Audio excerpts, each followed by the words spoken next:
las afueras del pueblo, increíblemente barata. El dueño dijo que era una ganga porque necesitaba venderla rápido.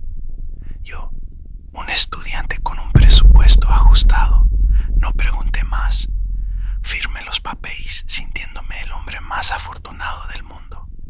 Esa sensación duró exactamente una semana, porque fue entonces cuando comenzaron los ruidos. No simples crujidos de una casa vieja, sino un patrón claro, repetitivo, que convertía cada noche en una prueba de cordura. Y todo corría, sin falta, a la misma hora aterradora, las 3 de la madrugada en punto. Al principio, intenté racionalizarlo. Es el viento en los canalones, me decía. Son las tuberías que se contraen con el frío de la noche. Pero pronto, esos sonidos ambiguos se definieron. Se convirtieron en pasos. No eran pesados, como de un adulto, sino ligeros, rápidos, como si un niño corriera por el pasillo del piso de arriba, desde la habitación de invitados hasta la cabaña del baño. Y luego, apenas audible, llegaba el susurro, una vocecita infantil, tan tenue que casi se confundía con el zumbido del silencio. Pero allí estaba, tarareando una melodía antigua y desconocida. La primera vez que lo oí con claridad, el sudor frío recorrió mi espalda. Me quedé paralizado en la cama, los dedos aferrados a las sábanas, escuchando con el corazón martillándome los oídos. Los pasos se detuvieron justo al otro lado de mi puerta. El susurro cesó. Solo hubo un silencio denso, cargado de una expectación horrible. Pasaron minutos que se sintieron como horas antes de que me atreviera a respirar. Al amanecer, convencido de que había sido una pesadilla vivida, me reí de mí mismo. Pero la noche siguiente, a las 3:01 a.m., el ritual se repitió. Así comenzó mi nueva realidad. Cada noche, un despertador de terror invisible me sacaba del sueño justo antes de la hora. Mi cuerpo, en un estado de ansiedad anticipatoria, me despertaba a las 2:55 a.m. Me quedaba tumbado, contando los segundos en la oscuridad, esperando el inevitable comienzo del concierto nocturno. La casa, que durante el día se sentía soleada y tranquila, aunque con una leve sensación de vacío, por la noche se transformaba en un organismo vivo que respiraba susurros y exhalaba pasos. La soledad, que tanto había anhelado al mudarme, se volvió una compañera opresiva y sospechosa. Realmente estaba solo. Empecé a vivir con auriculares puestos, con podcasts de humor a todo volumen para enmascarar los sonidos. Pero era inútil. A través de la música o las risas grabadas, siempre lograba filtrarse ese patrón siniestro. La falta de sueño comenzó a pasar factura. Llegaba tarde a clase, me costaba concentrarme. Mis amigos comentaban mis ojeras oscuras. Problemas. Leo me preguntaban qué podía decirles. Sí, creo que mi casa está habitada por un fantasma niño que da conciertos a las 3 a.m. Me tomarían por loco. Así que sonreía, achacándolo al estrés de los estudios. Pero por dentro, una certeza crecía. Tenía que hacer algo. Tenía que enfrentarme a lo que fuera que compartía el techo conmigo. El primer paso sería el más aterrador: subir al ático. La idea de investigar el ático surgió como un pensamiento intrusivo, pero rápidamente se apoderó de mí. Era el único espacio que no había explorado a fondo. El día de la mudanza, el dueño había mencionado, casi de pasada, que la trampilla estaba atascada desde hace años y que no valía la pena molestarse. En ese momento, lo creí.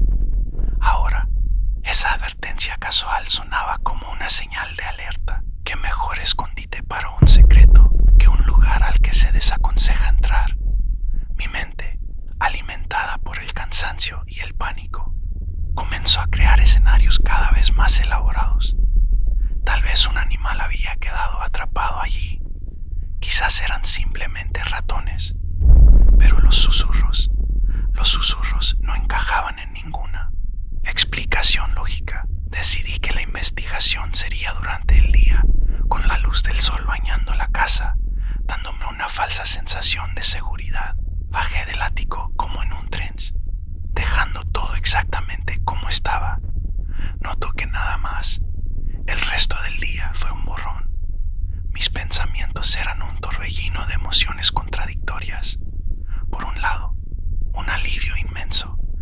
había un ente malévolo, no había peligro. Era tristeza, no ira. Pero por otro, esa tristeza se transformaba en una carga aún más pesada. Antes, mi miedo era lo desconocido. Ahora, mi miedo era la verdad. Sabía la historia, o al menos un fragmento desgarrador de ella. Era mi responsabilidad hacer algo. Podía simplemente continuar viviendo aquí, escuchando ese eco de soledad noche tras noche, sabiendo su origen. Contemplé la idea de contárselo a alguien, llamar al dueño anterior y preguntarle, con delicadeza, si sabía algo de un niño que vivió allí décadas atrás. Pero inmediatamente descarté la idea. ¿Qué podría decir? Oigo a su fantasma y encontré sus juguetes. Me colgaría el teléfono. Pensé en contárselo a mis amigos, pero la burla o la incredulidad en sus rostros sería un nuevo tipo de soledad. Incluso si me creyeran, ¿qué podrían hacer? Esta era una carga que, por alguna razón, la casa me había pasado a mí.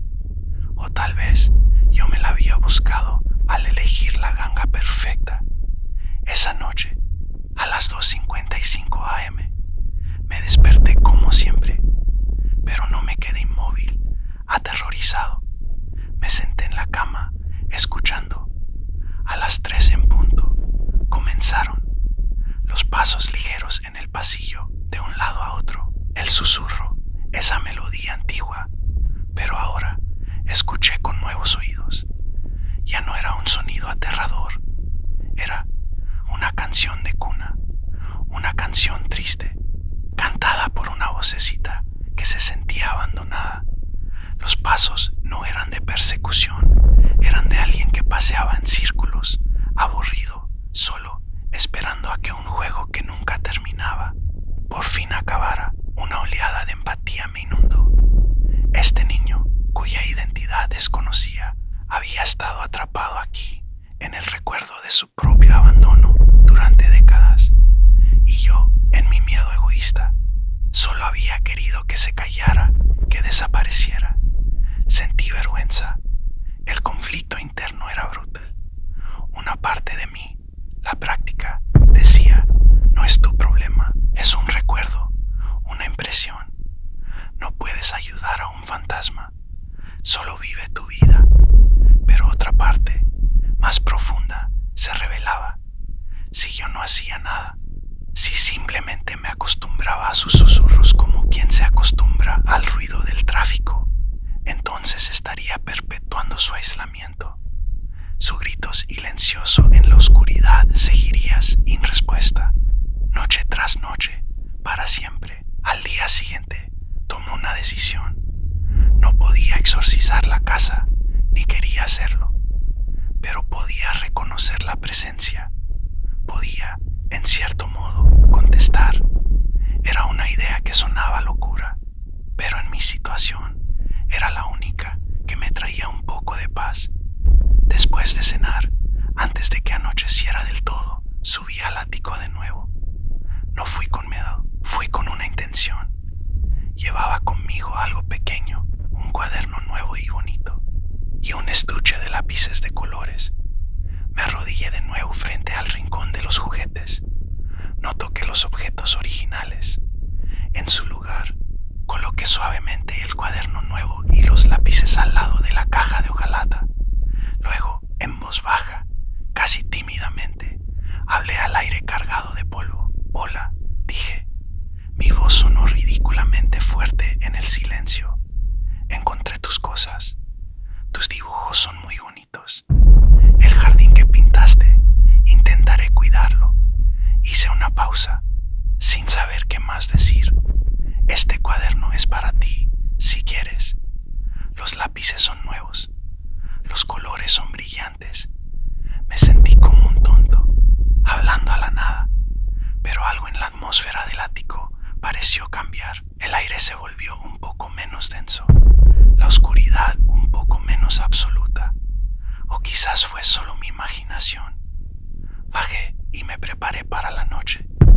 Me acosté, pero no me puse los auriculares. A las 3 a.m., los sonidos comenzaron. Los escuché, pero esta vez, cuando los pasos pasaron frente a mi puerta, no me quedé en silencio. Susurré hacia la puerta cerrada: buenas noches. Los pasos se detuvieron en seco. El susurro infantil cesó. Hubo un silencio tan profundo que sentí que el mundo se había detenido. Duró un minuto entero. Luego, los pasos continuaron, pero más lentos, y el susurro no volvió. Esa noche, por primera vez en meses, los sonidos no siguieron el patrón habitual. Se detuvieron mucho antes, y yo logré dormir unas horas de un sueño profundo y reparador. No fue una solución mágica. Las noches siguientes, los sonidos volvieron. A veces a las 3 a.m., a veces un poco más tarde, a veces solo eran unos pocos pasos. Pero ya no sentía ese pánico helado. Sentía compañía, una compañía melancólica, sí, pero ya no hostil. Empecé a saludar cada noche. Un simple hola, buenas noches. Nunca hubo una respuesta audible, pero los sonidos se volvieron menos frecuentes, menos urgentes. Comencé a cuidar el jardín descuidado, como le había prometido al aire. Planté algunas flores sencillas donde en los dibujos estaban las figuras de palitos. Era un acto simbólico, tonto quizás, pero me hacía sentir que estaba honrando la memoria de aquel niño, devolviendo un poco de vida al escenario de su recuerdo triste. La paz relativa que encontré me dio el valor para investigar de una manera más discreta. No quería revolver el pasado de la familia, pero sí entender. Fui a la biblioteca municipal y, con el pretexto de un trabajo universitario sobre la historia de las casas del pueblo, revisé viejos periódicos digitalizados. Busqué por la dirección de mi casa, pero no encontré nada escandaloso, anuncios de venta, alguna mención a reformas. Nada sobre una familia desaparecida o un niño perdido. Sin embargo, en los registros de empadronamiento antiguas que eran públicos en archivos, encontré un dato. Hace 45 años, la casa estaba a nombre de una familia. Los Hidalgo constaban 2 adultos y un menor. Unos años después, solo constaban los 2 adultos. El nombre del menor había desaparecido. No había más datos. Se mudaron. Falleció. El vacío de información era elocuente. Coincidía con la fecha del diario. Aquel niño, cuyo nombre ni siquiera aparecía, había sido borrado del registro oficial de la casa, pero no de la casa misma. También hablé con la vecina más anciana, la señora Ofelia, que vivía 3 casas más abajo desde hacía 50 años. Le llevé un pastel que hice mal, pero con cariño. En la conversación, deslicé una pregunta casual sobre el vecindario de antaño. Ah, la cabaña de los Hidalgo, dijo, con un leve suspiro. Gente callada, muy callada. Tuvieron un problema familiar, una pena muy grande. Se fueron de repente, a mediados de los 80. Nunca supimos los detalles. La casa quedó en manos de un familiar lejano que nunca la habitó. Solo la alquiló de vez en cuando. Me miró con sus ojos claros y añadió: dicen que las casas absorben las emociones, joven, como esponjas. Usted parece un buen chico. Espero que le vaya bien allí. Su mirada era tan penetrante que tuve la certeza de que ella sabía más de lo que decía, o al menos sospechaba. No insistí. Agradecí el pastel y me fui. Esta información fragmentada completó el rompecabezas en mi mente. No hubo un crimen ni una tragedia violenta. Hubo algo más común, a la vez más desgarrador, una pena familiar silenciada, un niño convertido en un secreto, un dolor tan grande que la familia prefirió huir y dejar el recuerdo encerrado entre 4 paredes. Y ese recuerdo, con el tiempo, había tomado una forma audible. No era un fantasma en el sentido tradicional, era la huella de una soledad extrema. Yo había tropezado con ella y en lugar de ignorarla, le había ofrecido un gesto de reconocimiento. Y eso, al parecer, era lo único que esa bella necesitaba. Pasaron semanas. Los episodios de las 3 a.m. se volvieron esporádicos. A veces, una semana entera en silencio. Otras, un simple crujido, un susurro tan leve que podía ser el viento. Ya no me despertaba con ansiedad. De hecho, a veces me despertaba y miraba el reloj. Y eran las 4 o las 5 de la madrugada. Había dormido toda la noche. La casa empezó a sentirse diferente durante el día también. Ya no tenía esa sensación de vacío expectante. Se sentía en calma, como una herida que, después de décadas, empezaba a cicatrizar lentamente. Una noche de luna llena, particularmente clara, me desperté sin razón aparente. No por miedo, sino por una sensación de plenitud. Miré el reloj, eran las 3:03 a.m. Por inercia, esperé los sonidos. No llegaron. En su lugar, sentí un impulso. Me levanté y salí de mi habitación. No encendí las luces. La luz de la luna entraba por la ventana del pasillo, bañándolo todo en un tono plateado y fantasmal. Subí las escaleras y me paré frente a la puerta de la habitación de invitados, la que estaba justo encima de la mía, de donde siempre parecían salir los primeros pasos. Tomé aire y abrí la puerta despacio. La habitación estaba vacía, solo con una cama y un armario polvorientos. La luz de la luna entraba a raudales por la ventana, iluminando el centro de la habitación.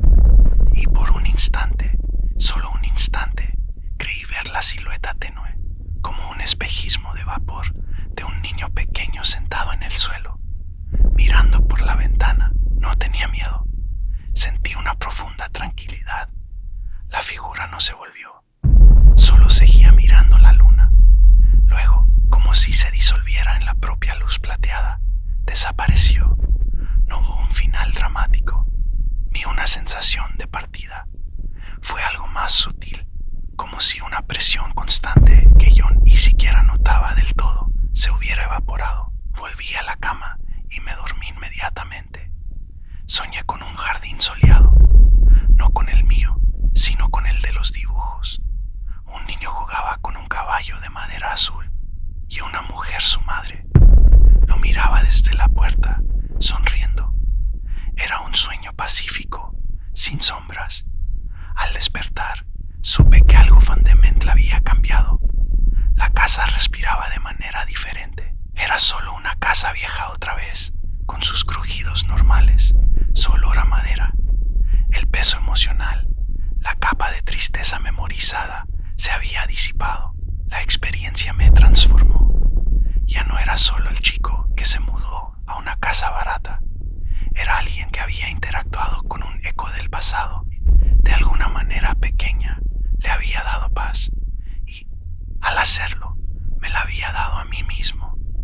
Entendí que el terror no siempre viene de lo sobrenatural, sino de lo incomprendido, de la soledad ignorada, tanto la del otro como la propia. Mi miedo inicial era un reflejo de mi propia vulnerabilidad, viviendo solo por primera vez, enfrentándome al silencio que, de repente, dejó de estar vacío. Nunca conté la historia completa a nadie. A mis amigos les dije que me había acostumbrado a los ruidos, que debían ser las ratas en el desván, y que ya había solucionado el problema. Era más fácil así, pero yo sabía la verdad, y esa verdad me hizo más empático, más observador. Ahora miro las casas viejas con otros ojos. Me pregunto qué historias guardan en sus paredes, qué alegrías y qué penas han absorbido. No con miedo, sino con respeto. Los objetos del ático siguen allí. No los he movido. De vez en cuando subo y veo el cuaderno nuevo. Nunca se ha abierto. Los lápices siguen en su estuche. Pero una mañana, después de la noche de la luna llena, encontré algo en el suelo del ático, cerca del rincón. No estaba antes. Era una de las canicas, la más bonita, de un azul profundo con espirales dorados en su interior. La recogí. Estaba limpia, sin polvo. La guardé en el bolsillo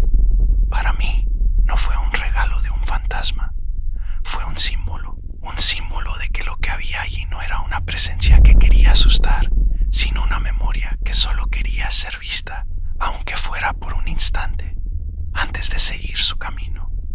La casa ya no es barata para mí. Su precio real fue enfrentarme a una historia de dolor y aprender a responder no con más miedo, sino con un gesto de humanidad. Fue caro, pero valió cada noche de insomnio. Ahora, cuando camino por el pasillo de noche, no tensiono los oídos esperando pasos. Camino en paz. A veces, en el límite del sueño, creo oír un susurro lejano, pero ahora suena la brisa entre las hojas de los árboles del jardín que ahora florece. O quizás es solo mi imaginación. Da igual. La casa, por fin, está en silencio. Un silencio verdadero, no el silencio de antes, que estaba lleno de expectación. Este es el silencio del descanso. Si esta historia te enseña algo, que sea esto. Lo desconocido no es sinónimo de malo. A menudo, lo que nos aterra es simplemente una historia que no hemos escuchado, un dolor que no hemos tratado de comprender. Mi historia de terror no terminó con un exorcismo o conmigo huyendo de la casa. Terminó con un reconocimiento, con un te veo. Y eso fue más poderoso que cualquier grito o huida. En nuestra vida no nos enfrentamos a susurros en áticos, pero sí nos enfrentamos a fantasmas emocionales, miedos irracionales, ansiedades que susurran en nuestra mente a altas horas de la noche. Dolores del pasado que no hemos procesado y que resuenan en nuestro presente. La lección de la casa es que ignorarlos, taparlos con ruido como yo con mis auriculares, solo hace que se vuelvan más persistentes. Enfrentarlos, iluminarlos con la linterna de nuestra curiosidad y empatía, es el primer paso para que pierdan su poder sobre nosotros. Aquella casa no estaba embrujada por un espíritu. Estaba cargada de una emoción no resuelta, y nosotros, los seres humanos, funcionamos de manera similar. Llevamos cargas emocionales que, si no las atendemos, se manifiestan de maneras extrañas, en ataques de ansiedad, en miedos inexplicables, en una sensación constante de incomodidad. Mi aventura me enseñó a escuchar esos susurros internos, a no tenerles miedo, a preguntarles de dónde vienen. Fue la terapia más extraña y efectiva que pude tener. Así que, si alguna vez sientes que algo no está bien en tu entorno, en ti mismo, antes de correr aterrado, pregúntate, ¿qué está tratando de decirme esto? ¿Qué historia está tratando de contarme?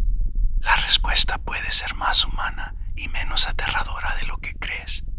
El verdadero terror no está en lo que acecha en la oscuridad, sino en negarnos a encender la luz para ver qué es. Esta fue mi experiencia, mi historia real que suena a cuento, pero que cambió mi forma de ver el mundo. No espero que todos la crean. De hecho, parte de su magia o su terror reside en esa duda. Fue real, fue producto de mi mente cansada y sugestionable. Tú decides. Para mí, fue tan real como la canica azul que guardo en mi mesa de noche y el cuaderno vacío que sigue en el ático. Y esto me lleva a ti. ¿Tienes tú alguna historia? ¿Alguna experiencia extraña? ¿Un momento de sincronía inexplicable? ¿Un sueño recurrente? ¿O simplemente una sensación en una casa o lugar que no pudiste explicar?